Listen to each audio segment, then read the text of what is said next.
I love a good Penang Thai curry, but instead of making a curry with the Penang paste today, I'm going to use this paste and make a dipping sauce to go with some crispy fried chicken. I have 6 chicken drumsticks here, and I'm leaving the skin on because I'm going to poach this before I fry it. So it's cooked twice, but the results are unbelievable because the meat will be falling off the bone.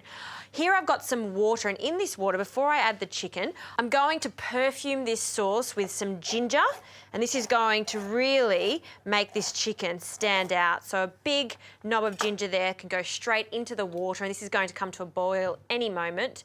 Some star anise that can go in the water. And just with something heavy, I've got a pestle here. I'm just going to pound at this lemongrass to really extract as many of the flavours as I can from it. Perfect. So just break that in half, squish it around, and then in with the water. Now this is almost boiling, so we can add the chicken. Now this chicken has come to room temperature, and these little drumsticks can go straight in. And this is going to poach in this simmering liquor for about 15 minutes. Then I'm going to take it out and then place it on this rack to air dry. Now for the lush Penang sauce. Start with a little bit of oil, just a small amount because the Penang curry paste has oil in it. So just some vegetable oil is perfect. Now the Penang curry has a wonderful balanced flavour to it. It's a little bit sweet, a little bit salty, so it works perfectly for a sauce just like this. 2 tablespoons in. Give this a really good stir. Once it starts to split, which it will do in a moment, we can add the coconut milk. And I'm going to use half of this can. I'm going to turn the heat down. At this stage, I'm going to add some ginger, so about 1.5 teaspoons of ginger, freshly grated. Scrape that off. Perfect. Now I'm just going to allow this to bubble away for about 5 minutes or until it starts to get really thick.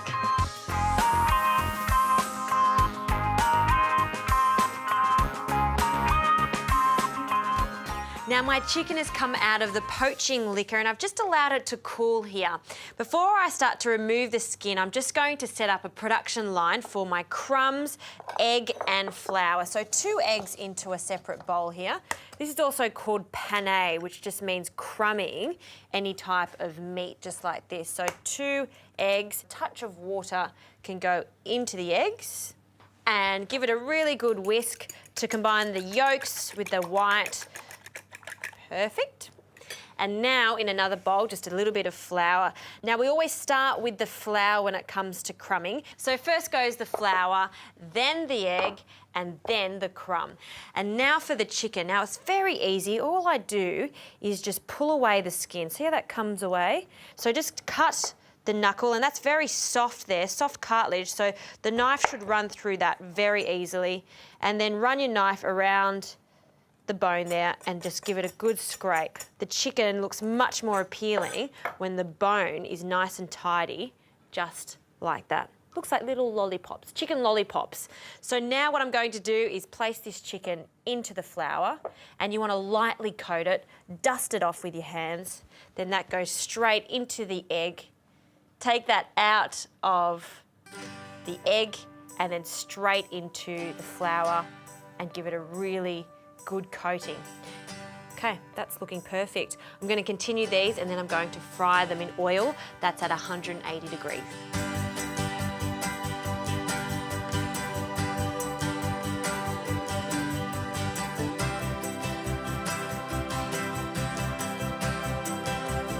Looks fantastic. Now let's get back to this sauce. This has boiled for the 5 minutes and I've just allowed it to sit here. Now to correct it, and always with Thai sauces like this, you do want to correct it with the sugar, and a spoonful of the sugar to start with. Balance it out with some acidity, so I'm using lime. This is a really juicy lime, so I probably only need half of this. And we can use the other half to garnish. So good squeeze straight into that pot. And for some saltiness, a little bit of fish sauce. Don't overdo the fish sauce because it can overtake, so just a small amount in there. And it's always best to put a little bit, have a taste, and then correct it again. So let's stir all of that in. Perfect. And just with a little spoon. Yum. And now I'm just going to pour this directly from my pot that has a little spout. So just carefully pour that so there's no spills. And then I'm just going to pile up this chicken. Now, sometimes when I'm making this for my friends, I put big chunks of cucumber on the plate too, so you can have a bite of this crunchy, luscious chicken and then a bite of some freshness with a cucumber. So that's also a great idea. And then just some sprigs of coriander can go in and around the plate. I'm gonna dig in right away to taste this. And look at that. See how that sauce sticks to the chicken? Oh, that is unbelievable. That's Thai as you've never seen it before.